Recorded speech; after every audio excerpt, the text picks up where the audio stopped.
All right, and to cap off the show today, I am joined by my good friend Michelle Batista. She is she's one half of the PowerBroke Girls, a podcast sensation. Currently, all the rave on YouTube right now. If would you describe yourself as all the rave right now on YouTube, Michelle? No, you speak too kindly of us, but I do enjoy the podcast. My name is Michelle Batista, so you are stating facts. Okay. That's the thank you. It's all right. So it's nice to know that I got at least one thing right. So how are you doing today? You doing all right? I'm doing okay. Thanks for having me on your podcast. I'm excited to speak to you. How are you doing? I am, I guess, doing about the same as you. This is the first. This is the first, at least on my show. I've never done I've only really reviewed movies. I think I talked about the Oscars one time a while ago, but I've never really reviewed a TV series on the show. So you're here for a first. You're here for real talk history. If I'm not being too pretentious and pompous about this show, that gets on average maybe 20 views. So you know what? We're just gonna dive right into it. And as I mentioned in the beginning of the show, we are going to be reviewing Tiger King. Now, for anyone who hasn't seen any of the memes online or hasn't heard about the potential presidential pardon for one of the series' subjects, Tiger King is a limited documentary series following the lives of and legal issues between influential exotic cat owners. Now, Michelle, give me your thoughts, just like your general thoughts on this entire series, because you were one of the first people that talked me into watching this. I was a little wary because I'm like, oh, everyone's talking about it, everyone's telling me to watch it, so I don't want to watch it as much. But then the more I started hearing about it and how crazy it is, I'm like, okay, let me give this a whirl. And I'm quarantined right now, so there's not much else I can do. So what was your reaction coming out of finishing this particular series? And remember, no spoilers. We're going to do the non-spoiler part first, and then we're going to do spoiler section later on. So give me your thoughts. Sorry to cut you off there. Well, no, it's okay. The first thing I want to say is that the way you described it the way you articulated the summary of what Tiger King is, sounds a little too intellectual for what it is. Not to knock it, though. And two, I'm glad that I talked you into it. And three, I'm glad that the first time we actually discuss it is on your podcast. But my take on it, was that the question? Sorry, I got confused a little bit. Yeah, no, that was a question. Your take on it. For Tiger King, oh man, I can't give any spoilers away. It's very captivating. You wouldn't think it is, but I found that every single character is very eccentric, and the truth is, I dislike all of them, and I don't think they're good people, and I think a lot of them might be narcissists and sociopaths, but they're very entertaining. So you get the pros and the cons. I think the people that are the ones that are really good-hearted, I think they're the bad players, like the background characters, not the main focus of it. But I mean, you need drama, right, to do a documentary. So it was captivating and it was good, but they were bad, so it took me on a whole roller coaster of emotions. Now, my reaction, because here's the thing, you hear the phrase "crazy cat lady" a lot of times when it comes to people who have their cats and not much else. This show, I think, takes single.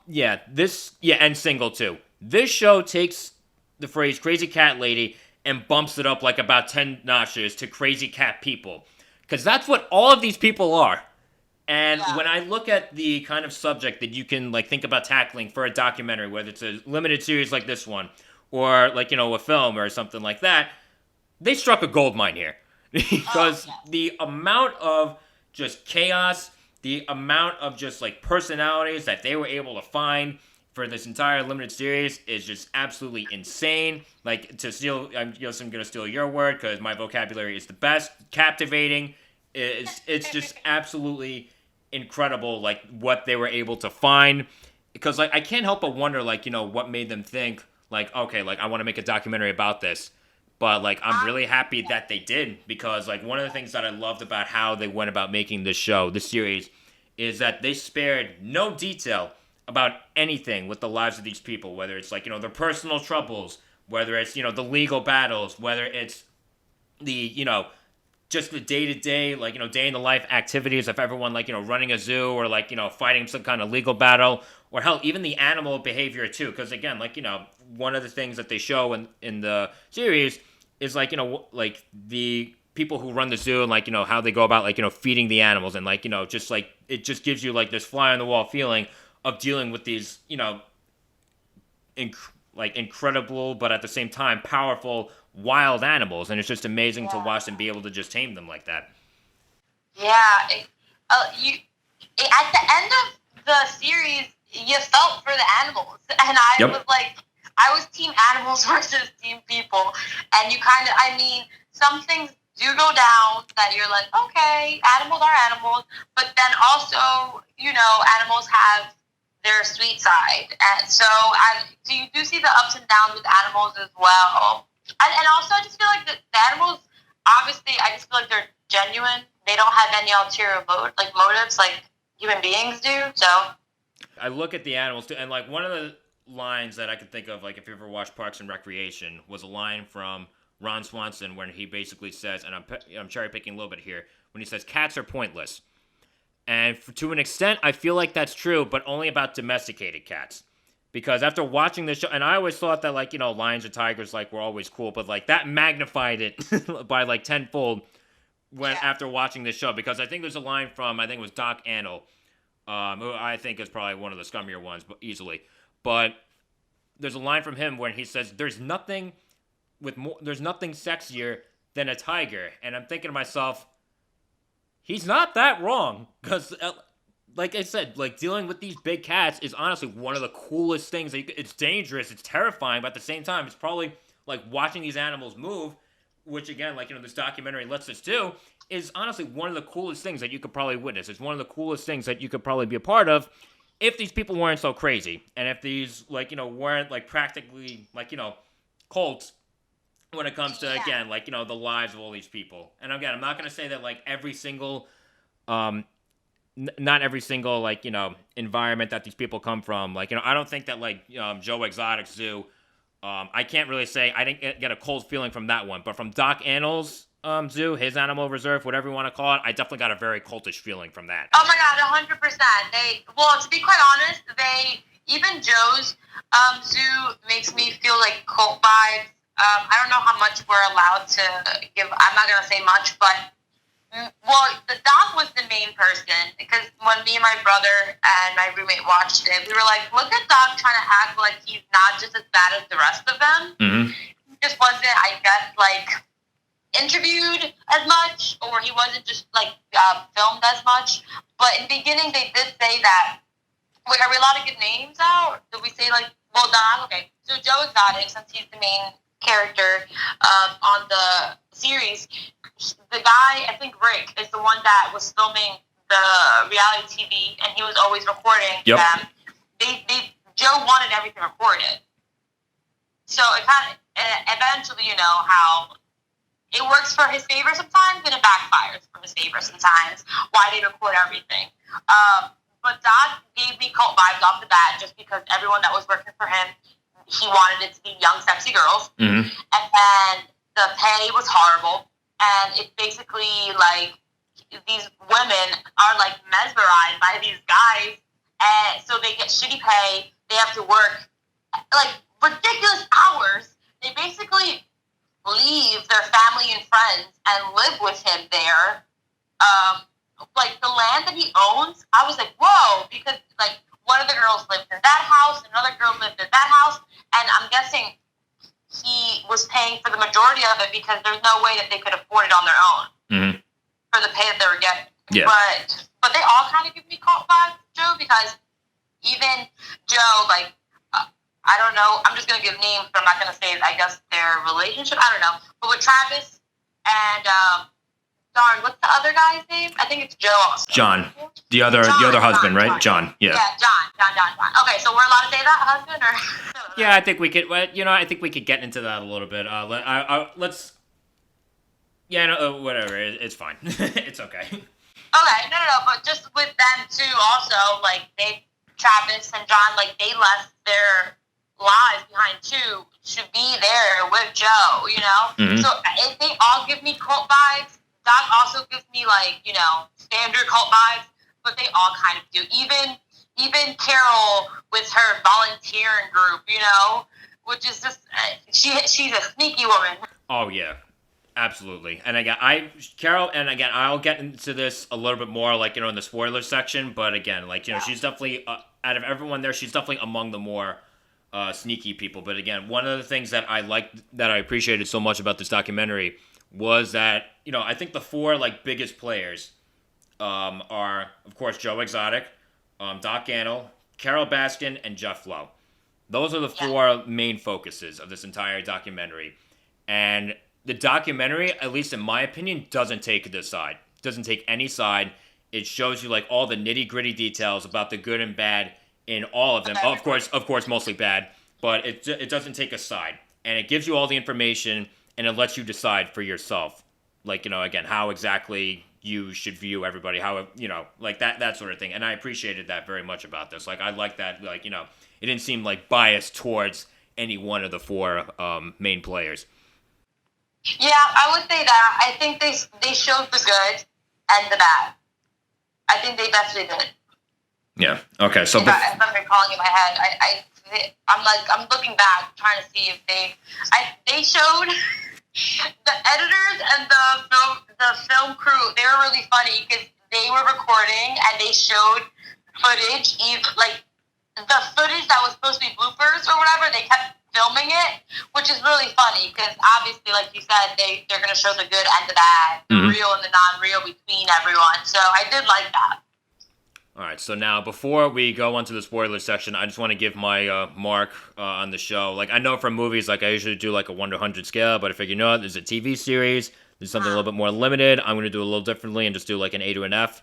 So honestly, I thought this was captivating from start to finish, especially around, I want to say, the third episode. Like, shit really starts to get crazy, and like I couldn't wait. It's very weird. Like, I couldn't wait to finish it. Not because I, of course, didn't enjoy what I was watching, but it's just like, okay, I couldn't wait to find out, like, what was happening next. Like, I had to discipline myself. Like, okay, wait until tomorrow to watch the next one. Doesn't matter that you're on quarantine now. Like, no, like, pace yourself out, pal. But so I'm gonna, honestly, on an A to F scale, I'm gonna give this an A. I thought this was absolutely worth the hype.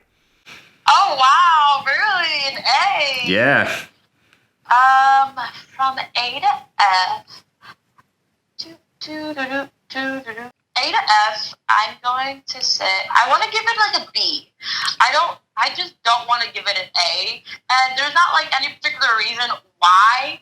I just feel like, I don't know in my heart when a documentary series or when a show or a movie is like an A. And I just feel like it's a B. It's captivating and it's awesome, and I'll definitely watch it again. But I just don't want to give it an A. Yeah, no, I get it. I totally understand. Like, I know, like, with this, as far as, like, looking at, like, TV series as to when I, like, usually look at movies, like, my approach for movies is usually much more technical and much more analytical, whereas this one with the TV series, like, I'm just kind of, I'm firing from the hip on this one. So, like, that's why I'm giving it an A. Like, again, just, like, the general all feeling. So now, moving forward to the spoilers, like I said, the four main players, Joe Exotic, Carole Baskin, Doc Antle, and Jeff Lowe. Who did you dislike the most and why? Okay. Off the bat, the person I disliked the most was Carole. And it's mainly just because she has this, she gives off this vibe that she is, like, superior to everything. Like, like, she's, like, bulletproof. And this like, mischievous smile, like she's this hippie woman, and we're gonna act. Wait, are we doing spoilers now or no? Yeah, no, we're at spoilers now. Oh, okay. And in reality, we know she murdered her husband. Yep. So, but she made it seem she was attacking Joe so hard, acting like they weren't cut from the same cloth, Yeah. So I think that's what pisses me off, that she has this, like, facade of this woman that swears like she's an angel, but Jeff gets to me because Jeff acts like he wasn't part of this whole let's go kill Carole, let's hire Alan kind of vibe. Mm-hmm. And he just also gives me bad vibes. But it's bad, Joe, because Joe Exotic is really funny and entertaining, but the moment I knew he was a horrible sociopathic narcissistic person was at Travis's funeral. spoiler alert, his second husband, Travis, dies. He commits suicide on camera. Well, not on camera, but the camera in the office. Yeah. Sees it. So during the funeral, he made it a whole show about him. A whole show. He was singing, and he was talking about Travis's balls right in front of his mother, breathing mother. Yep. I literally could not. It was like a train wreck, and I was laughing, but I felt bad. This is literally, he made a funeral into a whole production. How, Joe? How? So I was like, Joe Exotic doesn't care about anyone but himself and attention. He does not give a fuck about Travis or John, because literally when Travis died and John left him for a woman, 2 months later, I think less than a month, he got with someone else. Like, he is just a narcissist. He feeds the animals horrible. He barely pays his employees. So it's just like, so it's really hard. But I think that's why I always say that I equally dislike all of them, because I do think that they all have similar bad characteristics and traits. But Carole's up there because Carole's a murderer. But then Joe Exotic also was planning on murdering Carole. And Jeff was helping him. And Doc looks like he's running a cult. Yeah. Cheated with his wife, left him with a young woman. They're all screwed up, Joe. This is so hard. I'm still gonna go with Carole. Like, she's the worst. Like she's the worst in your book, Carole Baskin. I think it's because she definitely murdered her husband and like fed him. I don't deny that she fed to the tigers, because there's no body to show, you know. Yeah. And probably on her deathbed, maybe she'll like admit it. I feel bad for her husband, because her husband seems like a nice guy that is just too deep into the whole Carole brainwashing thing to realize that she's not a good person. Yeah, you're talking about Howard, right? Not her first husband that she definitely killed. Howard Baskin. The second one, yeah, Howard. How about you? Okay, so if I gotta say, in terms of like who I think is the worst out of all the four main players, I gotta go with Carole Baskin as well. And again, a lot of the same reasoning. She definitely very much has this holier than thou attitude. When, like, personally to me, I think she's the worst. I think she's definitely the sneakiest. Her entire attitude is very much a front for the person that she is. And I love how, like, you know, when she starts out going after, like, you know, all the other zoos and whatnot, like, you know, Doc Antle and Joe Exotic, for, like, you know, allegedly, like, you know, mistreating animals and stuff like that. But when it comes to, because she's just, like, saying, like, you know, oh, like, you know, they put their animals in cages, but at the same time, what is she doing? She's doing the exact same thing. She just wanted to monopolize, like, the entire industry, at least in that area. So honestly, I think she's fake as hell. She's about as genuine as a $3 bill. No, it's true. She is, and I think she's very much a hypocrite. So that's why I think that she's the worst. And going to her husband Howard Baskin, yeah, I don't think he's so innocent. I really don't. I don't think it's so much brainwashing. I think he's in on everything, and he strikes me very much as the wolf in sheep's clothing. The wolf in sheep's clothing.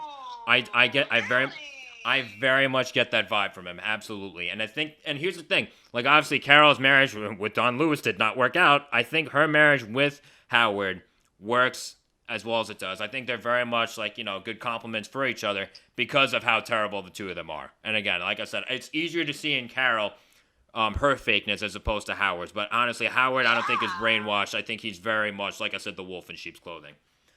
Oh man, that's an interesting perspective. Okay, so now taking a 180, out of all the four main players, who do you dislike the least? Who do I dislike the least?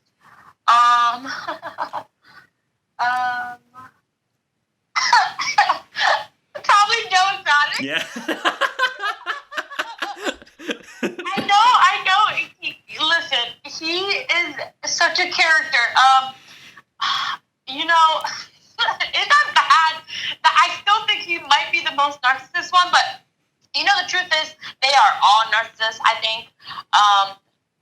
But I just think they all hide it better than Joe, because Joe wants all the attention, you know, like up front, while everyone else is doing their thing, like, I guess behind closed doors, kind of. So I think that's what makes Joe look the worst. But I don't think he's the worst. But Joe is my favorite. Yep. It's my least disliked person, and I truly couldn't tell you why. All right, so again, I think we agree again because out of everyone, I dislike him the least, and here's my reasoning as to why. Please give me a good reason. Yeah, I'll do my best. So when it comes to Joe Exotic, by the end of the series, he definitely shows that, you know, the kind of person that he is, not a good person. But my gut feeling at least says that he at least opened up the zoo at the beginning for the right reasons. He strikes me as someone that before like all this happened was at least like a decent person, eccentric, weird for sure. A lot of weird happens and stuff like that, but I don't at least get like that scumbag vibe from him at the beginning. He strikes me very much as someone who lost his way. Again, like of course, like, you know, running for office didn't do him any favors. Everything with his husbands didn't do him any favors. And then like I think when it comes to the whole thing with Carole, of course, didn't do any favors. He was unfortunately, like, I think he's definitely a narcissist for sure. But I think one of the things that makes him look very bad is that there's just the fact of how much of an irrational, emotional, and just all around bad decision maker the guy is.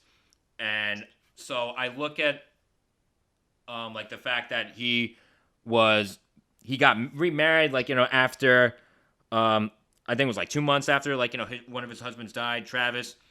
I don't think it's necessarily that he didn't care about Travis. I think the fact that he made his funeral like a production, I think that's just the showmanship in him, and again, the narcissism in him as well. Like, he wanted the attention. I don't think he did it out of a lack of care for Travis, because it's obvious that, like, you know, Travis dying, especially the way he did, messed with his thinking even more. So I look at him marrying his other husband, like, very soon after. He strikes me very much like, I think we all have or know someone that needs to be in a relationship always. And I think Joe is very much that person. Like, they even said in the show that Joe was hell-bent on just finding another companion.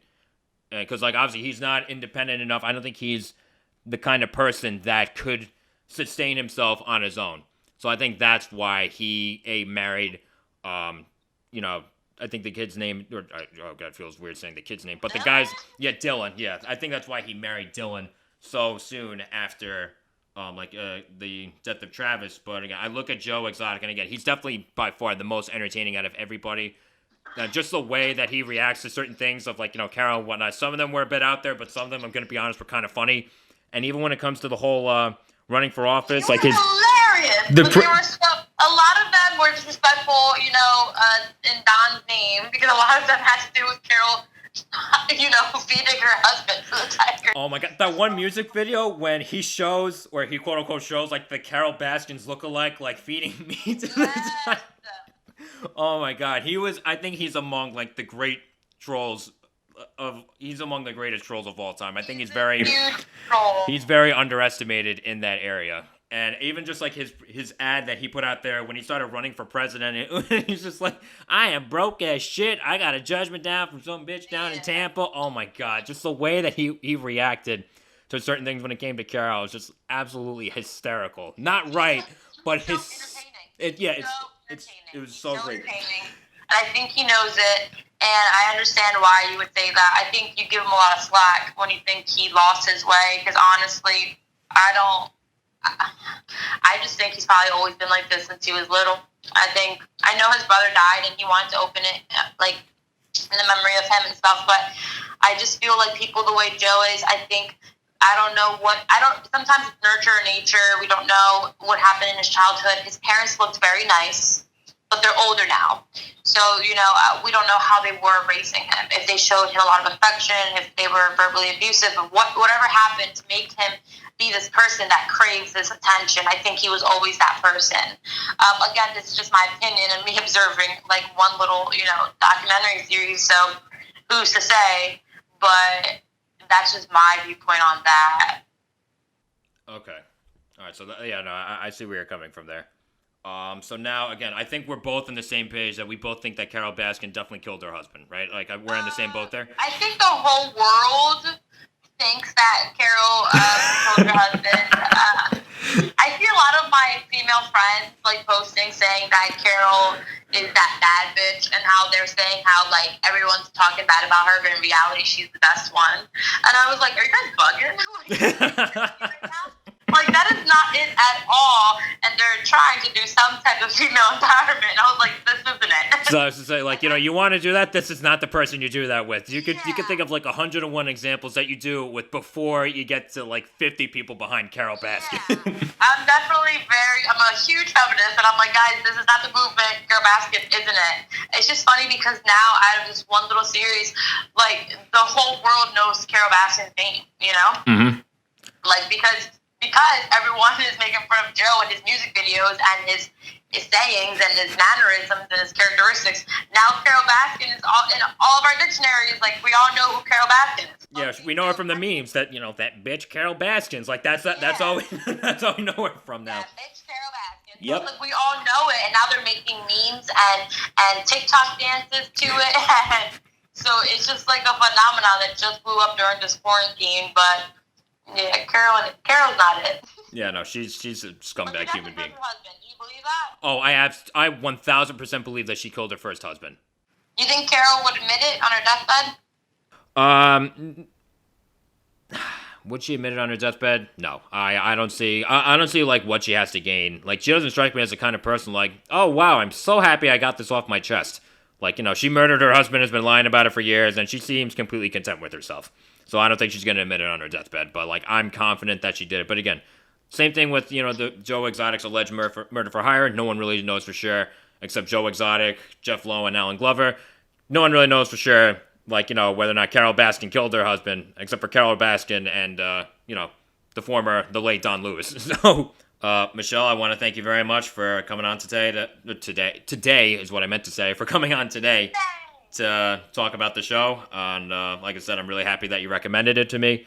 And that's really all that I have left for you guys on this episode of Real Talk. Continue to like, follow, share, and subscribe, and also check out the PowerBroke Girls on YouTube. Are you guys anywhere else other than YouTube? You can visually see us on YouTube. You can hear us on SoundCloud, on Spotify, on your phone. If you have an iPhone, it automatically has a podcast app that's downloaded with it. You could check us out there as well. And we are on Instagram and on Facebook. Our PowerBroke Girls podcast. Thank you so much, Joe, for having me on. It was so much fun to talk about it, and I'm glad you enjoyed it. Can't wait to watch the next documentary.